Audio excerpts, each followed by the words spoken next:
Good morning, শুভ সকাল। কেমন আছেন আপনারা সবাই? নিশ্চয়ই খুব ভালো আছেন, আমিও খুব ভালো আছি। আজ হলো সোমবার, পুপুর কলেজ রয়েছে। ঘড়ির কাঁটা 6:30 ঘরে যেতে না যেতেই ঘুম থেকে উঠে পড়েছি। আর দেখুন, কালকে যে হাউস কোটটা কিনে এনে সেলাই করে রাখলাম, সেটা কতক্ষণে গায়ে গলাবো। সকালের দিকে এখন ঠান্ডা ঠান্ডা হাওয়া দিচ্ছে, নাইটির ওপরে একটা হাউস কোট চাপিয়ে নিলে বেশ আরাম লাগে। আর নিচের ঘরের দরজাটা খুলে আমি কিছুক্ষণ যাবৎ বাইরেটা দাঁড়িয়ে থাকি। আর মনোবিজ্ঞানীরা এখন বলে যে প্রত্যেকটা মানুষকে আধা ঘন্টা পৌনে 1 ঘন্টা যাবৎ খোলা আকাশের নিচে দাঁড়িয়ে আকাশ দেখতে হবে, সূর্যের তাপ গায়ে নিতে হবে, তবেই মন মেজাজ ভালো থাকবে।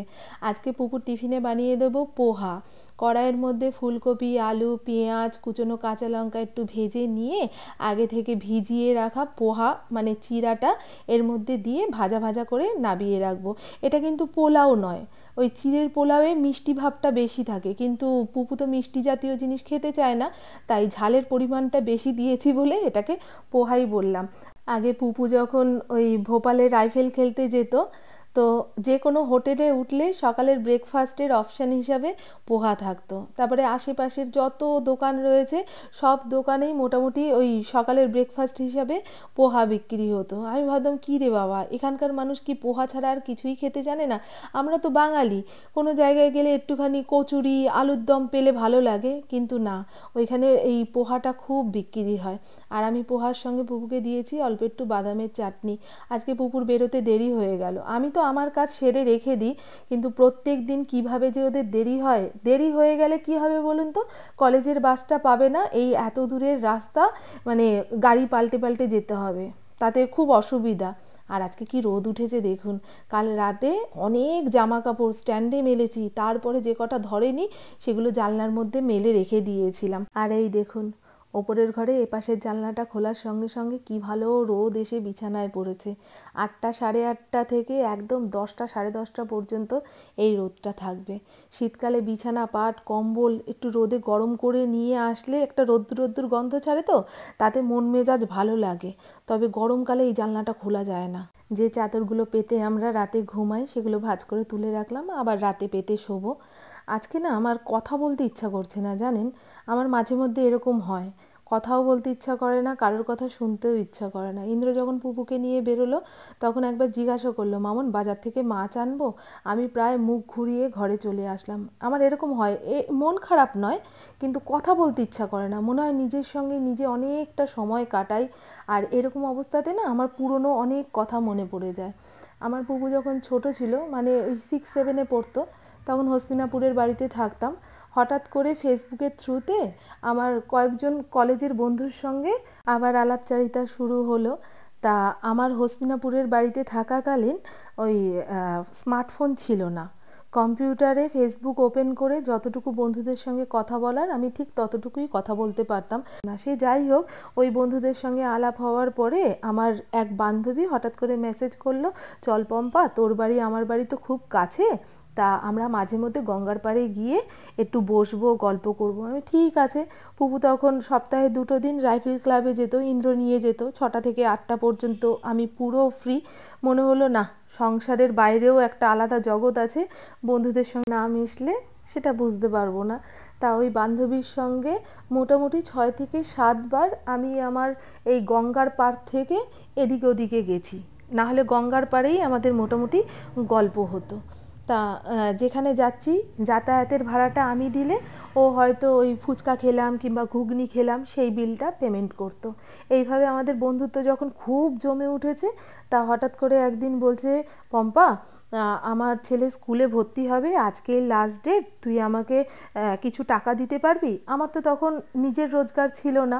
ইন্দ্র সংসার চালানোর জন্য যে টাকাটা দিত সেখান থেকে কিছু জমিয়ে জমিয়ে আমার একটুখানি টাকা হয়েছিল। তা ওর ছেলের স্কুলে ভর্তি হওয়ার কথা, লাস্ট ডেট, ও আমাকে পরে দিয়ে দেবে, এইরকম বলার পরে আমি বললাম ঠিক আছে, তুই নে, তোর যেদিন সুবিধা হবে তুই সেই দিন আমাকে দিস। তা টাকার অ্যামাউন্টটা বলি, 20,000 টাকা। তা হঠাৎ করে সেই বান্ধবী ব্যস্ত হয়ে পড়লো। আমরা যে গঙ্গার ধারে আড্ডা দিতে যেতাম, ওর আর আড্ডা দেওয়ার সময় হচ্ছে না, হ্যানা কাজ ত্যানা কাজে ব্যস্ত হয়ে পড়ছে। তা আমি ভাবলাম হতেই পারে, মানুষের জীবনে ব্যস্ততা আসতেই পারে। তাও ওর সঙ্গে যখন দেখা হতো ও নিজে থেকেই বলতো, পম্পা তোর টাকাটা না আমি 7 দিন পরে দিয়ে দেবো। আবার দেখা হলে, ও তোর টাকাটা না অমুক তারিখে দিয়ে দেবো। এই তোর টাকাটা না আমি রেখেছিলাম, এই কাজে খরচা হয়ে গেছে বলে দিতে পারলাম না, কিন্তু দেখবি পরের সপ্তাহে আমি তোর বাড়ি গিয়ে দিয়ে আসবো। তা এরকম বলতে বলতে হঠাৎ করে ও বাবা, তার আর কোনো খোঁজই নেই, সে আমার সঙ্গে আর কোনো সম্পর্কই রাখে না। তার উপরে অন্যান্য বন্ধুদের সামনে গান গেয়েছে যে পম্পা তো সংসার আর বাচ্চার বাইরে কিছুই চিনতো না, ওকে রাস্তাঘাটে বেরোতে শিখিয়েছি আমি, ও নাকি আমাকে রাস্তা চলতে শিখিয়েছে, স্মার্ট বানিয়েছে, তারপরে মানে ওর অনেক অবদান রয়েছে আমার জীবনে, সেই কারণে আমার টাকাটা পুরো জলে গেছে, এই নিয়ে আমি যেন আর না ভাবি, মানে ওর কথা মতো। সে যাই হোক, এই টাকার কথাটা এখনো পর্যন্ত আমি ইন্দ্রকে কখনো বলতে পারিনি, কারণ ওই বন্ধুর সঙ্গে আমার বন্ধুত্বটা এতটাই ছিল, ওর নামে বললে না আমার নিজেরই খারাপ লাগতো। হয়তো ইন্দ্র ভাবতো যে দেখো কি একটা মানুষের সঙ্গে বন্ধুত্ব করেছে যে টাকা পয়সা নিয়ে ঠকিয়ে দিয়ে চলে গেল। সে যাই হোক, চলুন, আমার স্নান ধান হয়ে গেছে, এখন রান্না কি হবে সেই নিয়ে ভাবনা চিন্তা। আপনারাও বলবেন, হ্যাঁ, আপনারা কোনো বন্ধুকে প্রিয় বন্ধু ভেবেছেন অথচ সে আপনাকে প্রিয় ভাবেনি, প্রয়োজনে কাজে লাগিয়েছে, আর কাজ হয়ে যাওয়ার পরে আপনাকে ফেলে দিয়ে পালিয়েছে, কিংবা রাস্তায় দেখা হলেও আপনার সঙ্গে আর কথা বলে না, আপনাকে চেনে না। এরকম আপনাদের জীবনে ঘটেছে কি না আমিও জানতে চাই, কারণ নিজের জীবনের ঘটনার সঙ্গে না আরও কারোর ঘটনা যদি মেলে তখন মনে হয় না বাবা, আমি একাই বোকা নই, আমার মতন আরও অনেক মানুষ বোকা হয়েছে আর এখান থেকে অনেকটা শিক্ষা নিয়েছে। আমি কিন্তু জীবন থেকে অনেক শিক্ষা নিই জানেন, ওই জন্য আমার খুব একটা কারোর সঙ্গে বন্ধুত্ব হয় না। আজকে কত পুরনো কথা মুখ দিয়ে গড়গড় করে বেরিয়ে গেল। গতকাল রাতে ওই বান্ধবীকে ফেসবুকে একটা পোস্ট করতে দেখেছি, পোস্ট দেখে মনে হবে ওরে বাবারে কি ভালো মানুষ, এরা তো কাউকে ঠকাবে বলে ভাবতেই পারে না, আর আশেপাশের কোনো মানুষ ঠকেছে দেখলে এদের চোখ থেকে জলের বদলে রক্ত পড়বে, এত ভালো মানুষ, এদের মুখোশ কে টেনে খুলবে বলুন তো। চলুন, যত আবিজাবি কথা ভাববো তত মনটা আরও বিষিয়ে যাবে। যে কটা জামা কাপড় হাতে কেচেছিলাম সেগুলো ওখান দিয়ে মেলে দিয়েছি, রোদ চলে গেলেও হাওয়ায় হাওয়ায় শুকিয়ে যাবে। আর এখানে সাদা লেগিংসটা নির্মার জলে তো ভিজিয়েছি, তারপরে রিন আলা দিয়ে রাখলাম।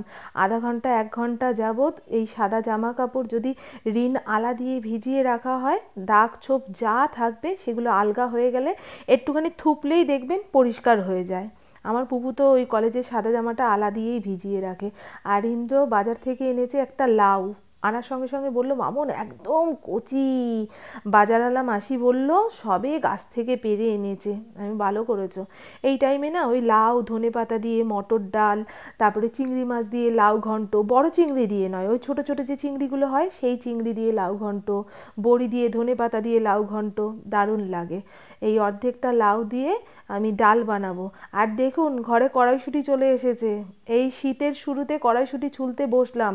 যতদিন না কড়াইশুঁটির দাম ওই 10 টাকা 20 টাকা কেজি হচ্ছে ততদিন এই যে প্রত্যেকটা গৃহবধূকে কড়াইশুঁটি ছুলতেই হবে, ছুলতেই হবে। কখনো আলুর দমে 1 মুঠো কড়াইশুঁটি, অবশ্য আমার কড়াইশুঁটি খেতে খুব ভালো লাগে, যে কোনো তরকারিতে 1 মুঠো ফেলে দিলেই মনে হয় না বাবা শীতকালের সবজি খাচ্ছি। তারপরে কড়াইশুঁটির কচুরি, আমাদের ঘরে খুব একটা কচুরি মচুরি হয় না, ইন্দ্র পেট পাতলা, পেট রোগা লোক তো, ও ওই সমস্ত খেয়ে হজম করতে পারে না। আর আজকে রান্না করব বাঁধাকপির তরকারি। দেখুন নতুন আলুও চলে এসছে ছোট ছোট, হ্যাঁ, নতুন আলু আর বাঁধাকপি একটুখানি প্রেশার কুকারে সিটি দিয়ে নামিয়ে নিয়েছি, তারপরে কড়াইয়ের মধ্যে মশলাপাতি কষিয়ে নিয়ে সেদ্ধ করা বাঁধাকপি আলু দিয়ে নাড়িয়ে চাড়িয়ে শুকনো করে রেঁধে নামাবো।